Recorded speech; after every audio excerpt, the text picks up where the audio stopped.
هو ايه الحكاية؟ اتلتيكو مدريد ناوي ينافس على دوري ابطال اوروبا السنة اللي جاية ولا ايه؟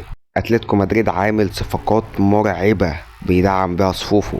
عد معايا: تعاقد مع الموحش النرويجي الكسندر سورلوس صاحب ال 28 سنة من فياريال. تعاقد مع المدافع الاسباني بطل اليورو لينيرمو. وخلاص رسميا تعاقد مع المهاجم الارجنتيني جوليان الفاريز بمبلغ 95 مليون يورو. وتعاقد رسميا مع خط الوسط الإنجليزي كونور جالاجير من نادي تشيلسي بمبلغ 40 مليون يورو. طب ما تيجي نشوف تشكيلة أتلتيكو مدريد بعد الصفقات الجديدة، ويا ترى دييجو سيميوني هيلعب بخطة ايه؟ لو مثلا هيلعب بخطة 3-4-3 فالخطة هتكون كالتالي: يلعب في حراسة المرمى بيان أوبلاك. ثلاثي الخط الدفاع يلعب بأكسل فيتسل وراؤول خيمينيز ولينرمون.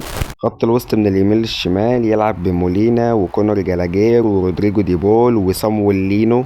أما على الثلاثي اللي في الهجوم فجريزمان ناحية